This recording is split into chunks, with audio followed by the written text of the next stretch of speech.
Hi everyone, welcome back to the India's most easier learning destination, that is Swiftlearn, and Vaishnavi is back with you with this easy series for grade 10 chemistry, that is electrolysis.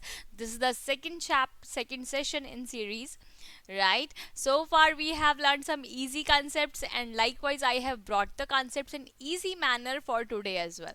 So before doing that, let's me tell you about the platform where you are right now.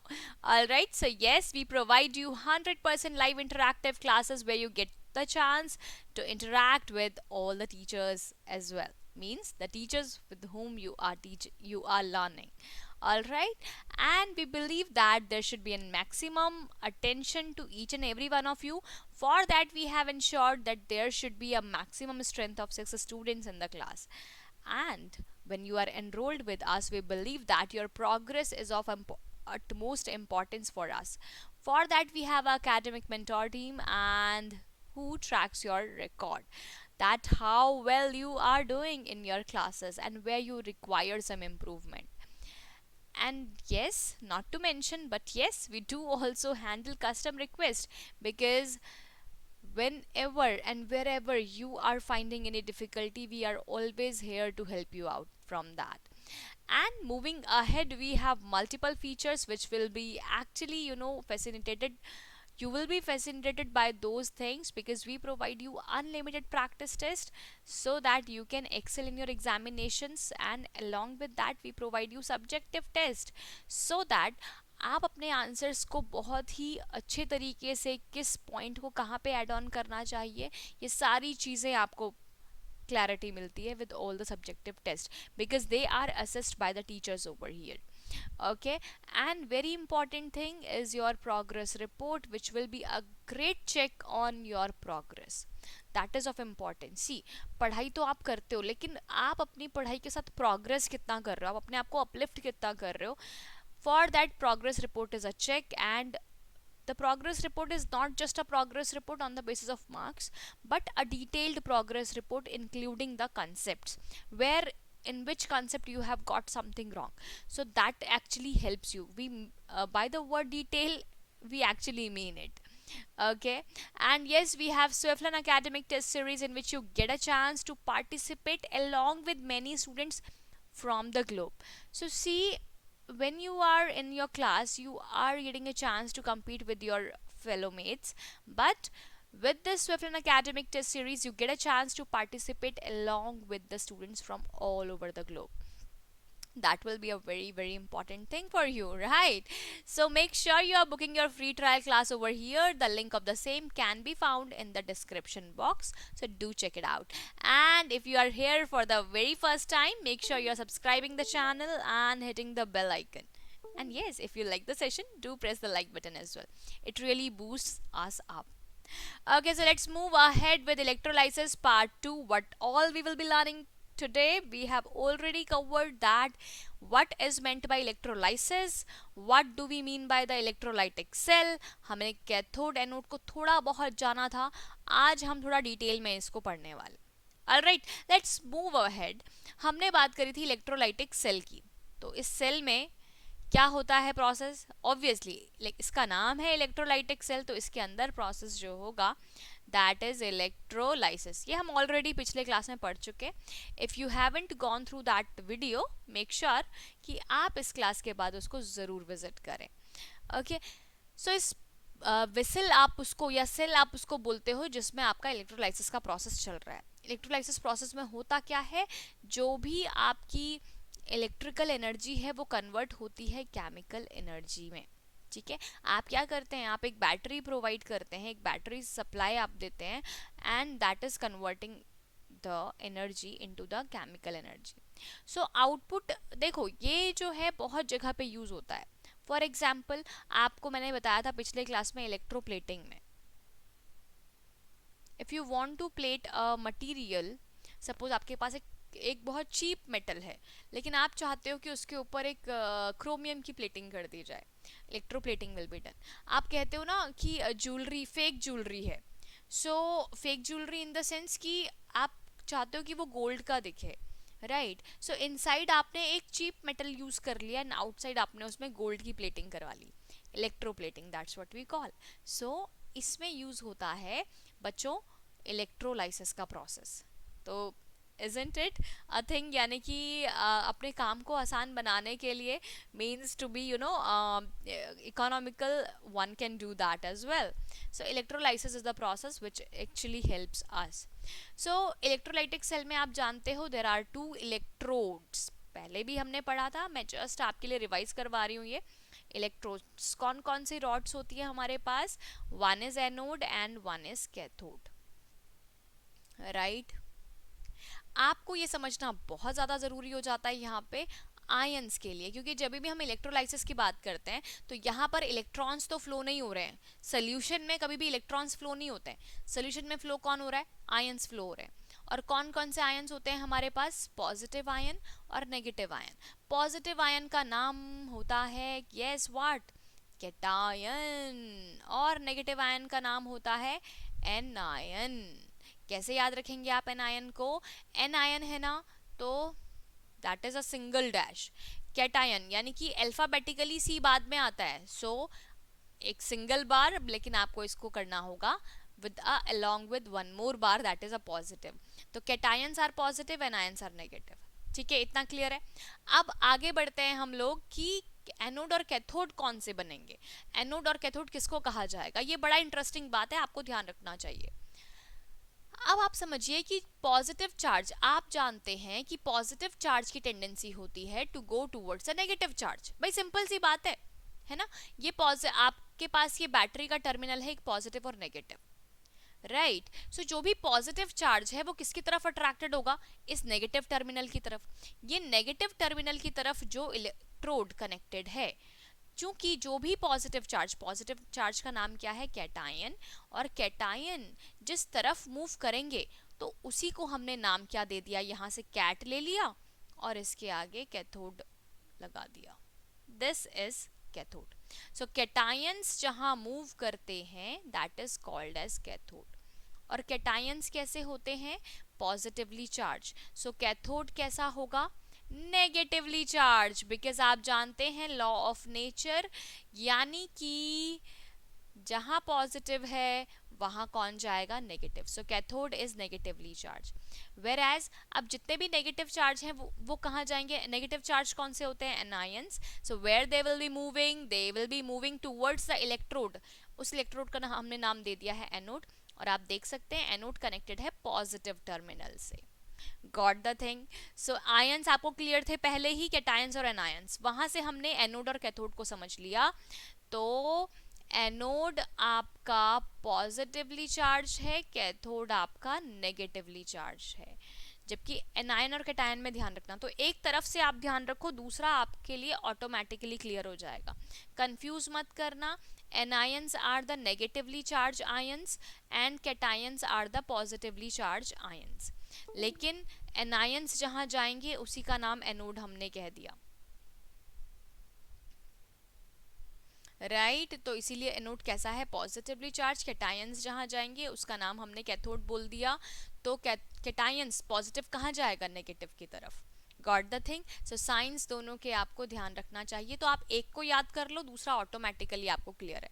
तो आप अगर इतना भी याद कर लोगे ना कि एनायंस आर नेगेटिवली चार्ज, तो बाकी चारों बात आप अपने आप लिख पाओगे। एनायंस नेगेटिव चार्ज तो कैटायंस पॉजिटिव होंगे, कैटायंस पॉजिटिव, कैटायंस कहाँ जाएंगे? जिस रॉड की तरफ वो जाएंगे उसका नाम हमने कैथोड कह दिया। और अगर कैटायंस जा रहे हैं जहां वो नेगेटिव चार्ज की तरफ जाएंगे तो कैथोड कैसा होगा? Negatively charge. And anions will move towards the anode and anode, so इसलिए एनोड को कैसा होना चाहिए? पॉजिटिवली चार्ज होना चाहिए। ऑलराइट, सो ये टर्मिनोलॉजी आपको क्लियर है। Throughout the class of electrolysis you have to be sure and quite confident with these 4 terms. तो इसीलिए मैंने इसको आपको बहुत अच्छे से क्लियर करवा दिया है। कोशिश करिए कि आप इसको अपने ब्रेन में एकदम से, माइंड में आप इसको फिट कर लो। ओके, चलो आगे आते हैं हम इलेक्ट्रोकेमिकल सेल की तरफ। इलेक्ट्रोकेमिकल सेल आपको पता है जो कि क्या कर रहा है। अब देखो डिफरेंस है दो बातों में। यहाँ पर हम कर क्या रहे हैं, जो भी हम इलेक्ट्रिकल एनर्जी प्रोवाइड कर रहे हैं केमिकल एनर्जी को यूज करने में। लेकिन अगर हम सेल की बात कर रहे हैं, सेल का काम क्या है, सेल में ऑलरेडी केमिकल एनर्जी है। हमने जो बैटरी या सेल यूज किया है इसमें केमिकल एनर्जी है, राइट? और इसको आप यूज कर रहे हो for the electrical energy. That's what we are doing, right? So electrochemical cell is the one which is converting chemical energy into electrical energy. Electrodes आपको क्लियर हो गए। इलेक्ट्रोड्स वो रॉड्स हैं, वो मेटल की रॉड्स हैं जो कि करंट पास हो रही है जिनसे, ठीक है, and the current is flowing through the circuit through these electrodes. अगर आप इलेक्ट्रोड्स को कनेक्ट नहीं करते तो करंट को फ्लो होने के लिए कोई पाथ नहीं मिल पाता, क्योंकि आयंस फ्लो नहीं करते। मैं आपको अभी शो करूंगी कि that actually what is happening, ठीक है? तो इलेक्ट्रोड्स आपको, जो मैंने आपको दो रॉड्स बताई थी ना, anode and cathode, these are called as the electrodes, and because of these electrodes only the current is able to flow in an electrolysis process. अभी आप हम बात करते हैं इलेक्ट्रोड्स में। दो हमारे पास इलेक्ट्रोड्स हैं, एनोड एंड कैथोड। तो मैंने आपको बता दिया एनोड कैसा होगा, एनायंस होते हैं नेगेटिव, तो एनोड कैसा होगा, positively charge, right? So this anode is connected with the positive terminal of the battery, okay? Anode is connected with positive terminal of the battery. क्योंकि पॉजिटिव टर्मिनल से connected है इसीलिए anode अपने आप ही positive बन जाता है। Cathode is connected with the negative terminal of the battery, क्योंकि कैटायंस कैसे हैं, पॉजिटिवली चार्ज, तो कैथोड कैसा होगा, negatively charge, so connected with the negative terminal of the battery. एक बात आपको ये क्लियर है, ठीक है? अब ये इनका अपोजिटली चार्ज होना जरूरी है for the flow of electrons, for the flow of the charges. अगर आपके पास ये दोनों अपोजिटली चार्ज नहीं होते तो इलेक्ट्रॉन्स का फ्लो, आयंस का फ्लो नहीं हो पाता। ऑल राइट, सो होता क्या है, जैसे ही हम यहाँ से बैटरी को प्लग इन करते हैं, या फिर अगर हम स्विच की बात करें, जैसे ही हमने स्विच को ऑन किया, सो व्हाट हैपेंस, अभी तक जो आपके रॉड्स थी एज इट इज, यहाँ पर देखो आपको दिख रहा है कि यहाँ पर कुछ भी इनके पास कनेक्शन नहीं है, दोनों इलेक्ट्रोड्स आपस में कनेक्टेड नहीं है, बट यहाँ दिस इलेक्ट्रोलाइटिक सोल्यूशन होने की वजह से इनके बीच में कनेक्शन है बिकॉज ऑफ द आयंस। यहाँ पे आयंस इस इलेक्ट्रोड से इस इलेक्ट्रोड में फ्लो कर रहे हैं, दैट्स वाई, मतलब कि बेसिकली सोल्यूशन से जाएगा, लेकिन एक आप कह सकते हो कि एक पाथ फ्लो हो रहा है। आप जानते हो कि करंट तभी फ्लो होगी जब एक क्लोज्ड पाथ हो, and that closed path is provided because of the ions flowing from the solution to one of the electrode. All right, so what is happening, the cathode, आपको पता है कि cathode कैसा है आपके पास, नेगेटिवली चार्ज, राइट? तो अगर मैं इसको इस तरीके से शो करूं, this is anode, this is cathode, negatively charge आपके पास कैथोड है। तो यहाँ से होने क्या वाला है, इलेक्ट्रॉन्स जितने भी होंगे वो यहाँ एंटर करेंगे फ्रॉम द नेगेटिव टर्मिनल, ठीक है? और ये एनोड कैसा हो जाएगा, ये पॉजिटिवली चार्ज, ठीक है, राइट? सो ये आपके पास प्रोसेस रहेगा। अब आपको मैंने बता दिया, आपको याद कैसे रखना है, एनोड और एनायन, ठीक है? एनायंस आर नेगेटिवली चार्ज, तो एनोड होगा positive, cations are positively charge, so cathode will be negatively charge, ठीक है? सो कैथोड आपको पता चल गया, this is a negative, this is connected with the negative terminal of the battery. Cathode की तरफ कौन मूव करता है, cations, so cations move to cathode, anions move to anode, and anode is positively charged. Why? Because it is connected with the positive terminal of the battery. Simple. अब एक interesting बात आपके लिए, सबसे ज्यादा इंटरेस्टिंग बात, यहाँ देखिए, जब भी कैटायंस हैं वो कैथोड की तरफ जा रहे हैं, कैटायंस कैसे होते हैं, पॉजिटिवली चार्ज, ठीक है? पॉजिटिवली चार्ज, और पॉजिटिव चार्ज कोई भी कब होता है, जब वो इलेक्ट्रॉन्स को लूज करते, ठीक है? अब आप बात समझिए कि कैथोड की तरफ जा रहे हैं कैटायंस जो कि है पॉजिटिवली चार्ज, तो ये पॉजिटिव चार्ज अपने आप को, अपने पॉजिटिवली चार्ज है वो किसको अट्रैक्ट करेगा, नेगेटिवली चार्ज को, यानी कि ये इलेक्ट्रॉन्स को अपनी तरफ अट्रैक्ट करेगा। तो यानी कि कैटायंस इलेक्ट्रॉन्स को अट्रैक्ट करते हैं, मतलब यानी कि इलेक्ट्रॉन उनकी तरफ जाएंगे। So what you will be saying that they are reduced. तो इसके लिए आपको रिडक्शन और ऑक्सीडेशन का प्रोसेस पता होना चाहिए। ऑक्सीडेशन का मतलब होता है लॉस ऑफ इलेक्ट्रॉन, और रिडक्शन का मतलब होता है gain of electron. So oil rig आप याद रखो, एक नाम ऑयल रिग। इससे आप कभी भी नहीं भूलोगे कि ऑक्सीडेशन क्या है और रिडक्शन क्या है। Okay, so you can make your own terms to memorize. So oxidation is loss of electrons, reduction is gain of electrons, right? reduction क्या है आपके पास? gain of electrons.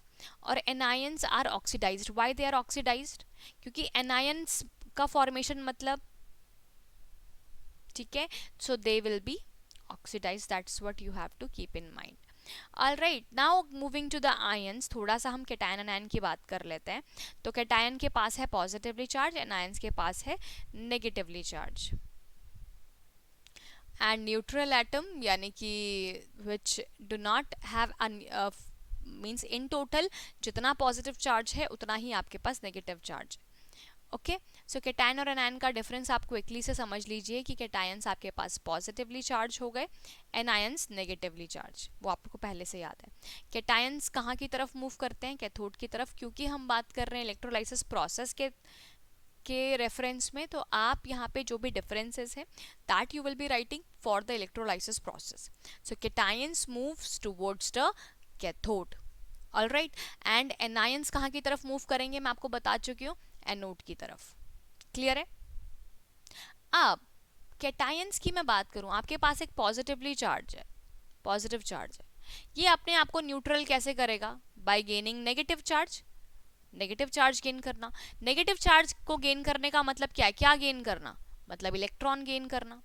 तो कैटायंस जो हैं वो इलेक्ट्रॉन को गेन करते हैं, और जो भी इलेक्ट्रॉन को गेन करता है उसका हो जाता है रिडक्शन, रिग, ऑयल रिग, ठीक है, reduction. So cations gets reduced because they gain the electron.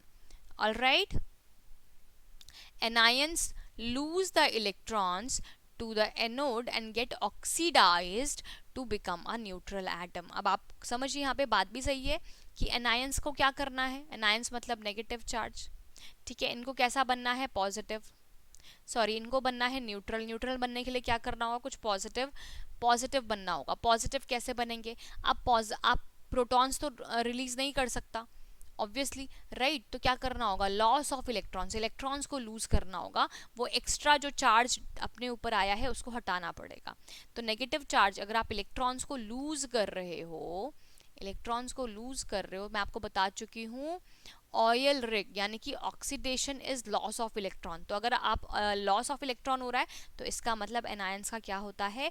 Oxidation, ध्यान रखना, ठीक है, and cations gets reduced, oil rig.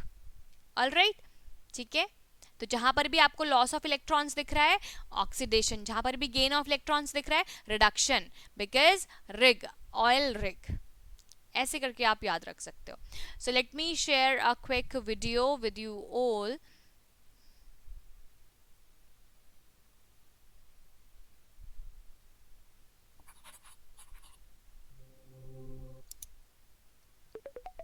So everyone have a look for the complete process of electrolysis over here.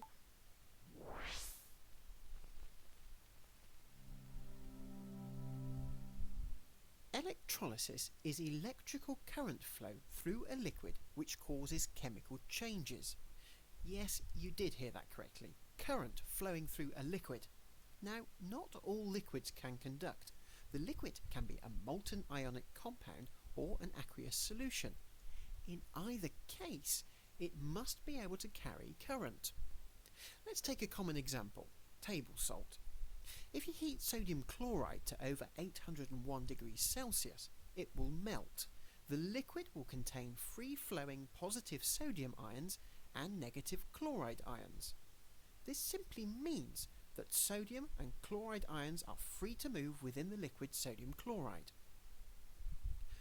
Positive ions are called cations.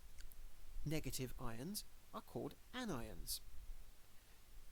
So I hope you got the point that when we are heating the solution, okay, so it is converting into a molten form, that is an aqueous form, and that's why the release of ions are there. Now consider putting two electrical conductors into the liquid. Copper would be good as it has a higher melting point. Nothing happens to the ions at this point, but if we connect the two bits of copper to an electrical cell or power supply, then things start to get interesting. We do need to sidestep for a moment to look at electrical current in a metal. From our lesson Behaviour of Metallic Structures, we know that electrons in a metal aren't bound to particular atoms. They form a sea of electrons that can move easily if a potential difference or a voltage is applied across it. This could be from an electrical cell or a battery. The electrons will begin to drift towards the positive terminal of the battery, and this is what happens when current flows. Current is the movement of charge, in this case, electrons. Now, let's go back to our molten sodium chloride. We've added our copper wires, let's call them electrodes, and now we'll connect these to an electrical cell. The electrons will start to flow in the wires, and this will cause one electrode to become positively charged and the other negatively charged. This has an immediate knock-on effect in the molten sodium chloride, which you'll remember is a mixture of sodium cations and chloride anions. Anything positively charged in the liquid, in this case the sodium ions, is going to be attracted to the negative electrode. And anything negatively charged, in this case the chloride ions, is going to be attracted to the positive electrode. This is because opposite electrical charges attract. When the ions meet the electrodes, electron exchange happens, and this triggers a chemical reaction. Solids can form, gases can be given off, and new solutions can be left behind. So basically what is happening, so basically a new reaction is taking place, right? That is what electrolysis takes place. So since there was formation of ions, आपको यहाँ पे ions का formation दिखता था, और इन ions की वजह से they were getting attracted towards the electrodes, और इलेक्ट्रोड्स की तरफ अट्रैक्ट होने की वजह से ही what was happening, there was this continuous flow of the charges, and that's how current is flowing, and that's how electrolysis process is helping us. All right, okay, so now moving ahead, since we got to know कि अभी हमारे पास process जो हो रहा है oxidation और reduction, क्यों क्यों क्यों क्योंकि हमारे पास यहाँ पे हो रहा है loss of electron and gain of electron. तो आपको मैंने ऑलरेडी बता दिया, oxidation is loss of electron oil, right. तो जब भी हम ऑक्सीडेशन की बात करते हैं, ऑक्सीडेशन का वैसे बेसिकली 3 मतलब है. क्या क्या मतलब है समझ लेते हैं. पहला इज लॉस ऑफ इलेक्ट्रॉन, और जैसा कि नाम में ही लिखा है ऑक्सीडेशन, इसको आप गेन ऑफ ऑक्सीजन भी कह सकते हो.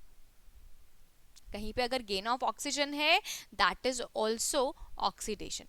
और साथ ही साथ आप इसको लॉस ऑफ हाइड्रोजन भी कह सकते हो. तो कहीं ना कहीं ये तीनों बातें बहुत रिलेटेड भी हैं. तो loss of electron is also oxidation, gain of oxygen is also oxidation, and loss of hydrogen is also oxidation. But यहाँ पे हमारा फोकस है इलेक्ट्रॉन्स को लेके. सो oxidation is loss of electrons. ठीक है, तो अगर मैं आपको बोलूँ what is reduction, reduction is the gain of electron, rig. Okay, so loss of electrons मतलब फॉर एग्जाम्पल यहाँ पे जैसे कि जिंक का एग्जाम्पल, अगर मैं कॉपर का एग्जाम्पल दूँ, सो कॉपर का एग्जाम्पल लूँ, तो अगर कॉपर अपने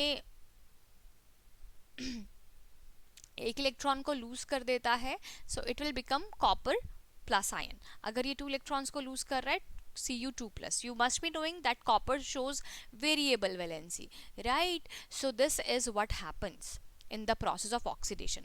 अगर मैं आपको रिडक्शन प्रोसेस की बात करूं, तो यहाँ पर क्या होने वाला है, gain of no gain of electrons, right? For example, I am having sodium ion.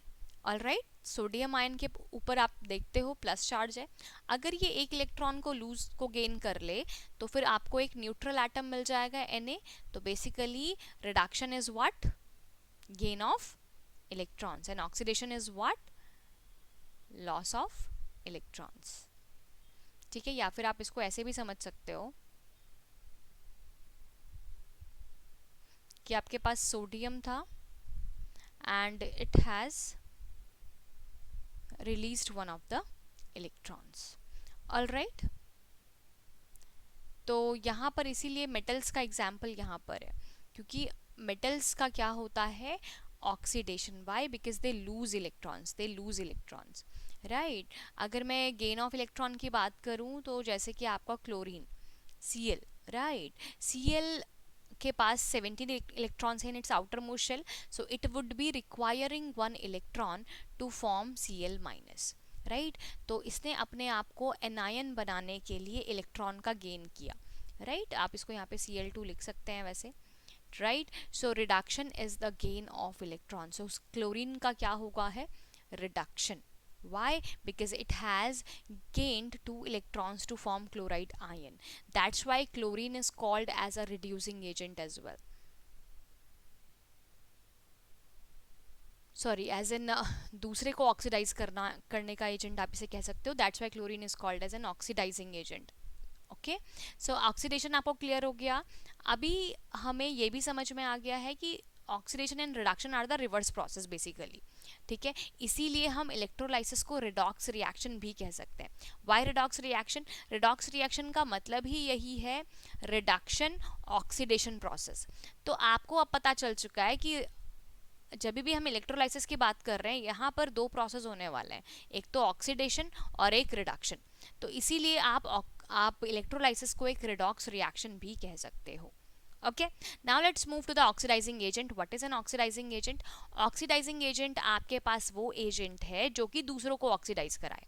अब आप एक बात समझो, ऑक्सीडेशन का मतलब था what, loss of electron. Okay, oxidation is loss of electron. Oil rig, oxidation is loss of electron. Now oxidising agent मतलब जो दूसरों को ऑक्सीडाइज करने में हेल्प करे। अगर कोई दूसरों को ऑक्सीडाइज करने में हेल्प कर रहा है, मतलब कि वो खुद तो इलेक्ट्रॉन्स लूज नहीं करेगा। ऑक्सीडाइजिंग एजेंट हमेशा इलेक्ट्रॉन एक्सेप्ट करेगा। ध्यान रखना, ऑक्सीडेशन और oxidising agents are different, they are extremely opposite of each other. Oxidising agent means जो इलेक्ट्रॉन्स को एक्सेप्ट करे। जब मैं ऑक्सीडेशन की बात करती हूँ, वहां पर हम बात कर रहे हैं लॉस ऑफ इलेक्ट्रॉन्स। लेकिन एजेंट आप उसको बोलोगे जो दूसरे को लॉस ऑफ इलेक्ट्रॉन करवाने में हेल्प करे। ऑक्सीडाइजिंग एजेंट मतलब जो दूसरों को लूज करवाने में हेल्प करे। तो खुद क्या करेगा ऑक्सीडाइजिंग एजेंट? इलेक्ट्रॉन्स को एक्सेप्ट करेगा। ओके, तो अगर आप बिल्कुल ये कह सकते हो कि जिसका रिडक्शन होता है ना, जो खुद रिड्यूस हो रहा है, वही ऑक्सीडाइजिंग एजेंट है। बात समझ में आई? ऑक्सीडेशन और ऑक्सीडाइजिंग एजेंट डिफरेंट है। रिडक्शन जिसका हो रहा है, जैसे कि chlorine was getting reduced to Cl minus, chlorine minus में ये रिड्यूस हो रहा था by the gain of electrons. तो यानी कि आप इसको क्या कह सकते हो, चूंकि इसका रिडक्शन हो रहा है, आप इसको कह सकते हो ये क्या है, ऑक्सीडाइजिंग एजेंट। ऑक्सीडाइजिंग एजेंट दूसरों को ऑक्सीडाइज करवाने में हेल्प करता है। Very important, it oxidises other substances.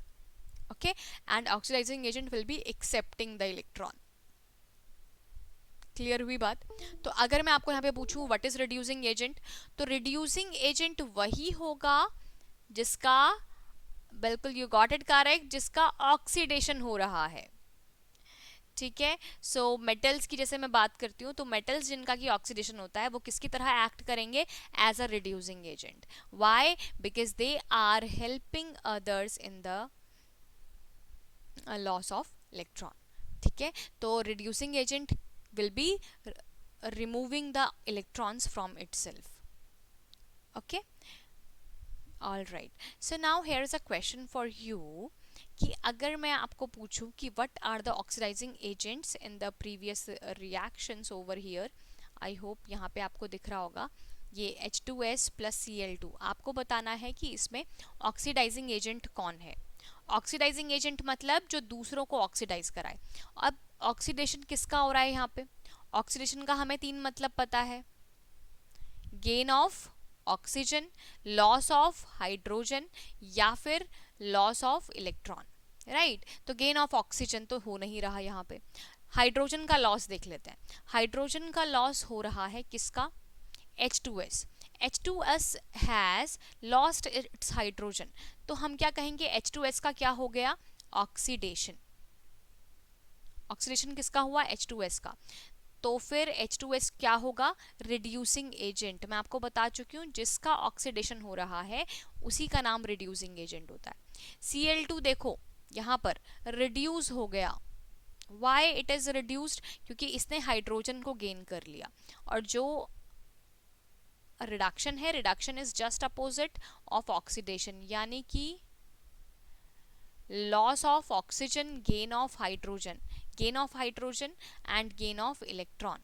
तो हाइड्रोजन को गेन कर लिया है क्लोरीन ने, तो क्लोरीन आप Cl2 क्या हो गया आपका? Cl2 का एक तो हो रहा है रिडक्शन, चूंकि Cl2 का रिडक्शन हो रहा है HCl में, तो इसीलिए इसका नाम क्या होगा? Oxidising agent. very important thing which you have to keep in mind. Okay, you can take a screenshot of this very important thing as well. कुछ ऑक्सीडाइजिंग एजेंट के यहाँ पे एग्जाम्पल मैं आपको दे रही हूँ, जैसे कि manganese dioxide, lead dioxide, they are all solid. अगर लिक्विड हमें ऑक्सीडाइजिंग एजेंट की बात करनी है तो bromine, hydrogen peroxide. Gaseous की बात करनी है, oxygen, ozone, chlorine, sulfur, all these are oxidizing agent which helps in the oxidizing of other substance. Manganese dioxide is a very famous oxidizing agent, in fact lead dioxide as well. We have more of oxidizing agent like potassium dichromate and multiple oxidizing agents we do have, but here we are focusing on a few. ठीक है, तो चलो अब हमने जो जो चीज़ें cover कर ली हैं आज में, वो एक बार क्विकली हम लोग रिवाइज कर लेते हैं। We have understood what is an electrolytic cell, हमने इलेक्ट्रोकेमिकल सेल को भी देखा, दोनों का डिफरेंस हमें क्लियर हो गया।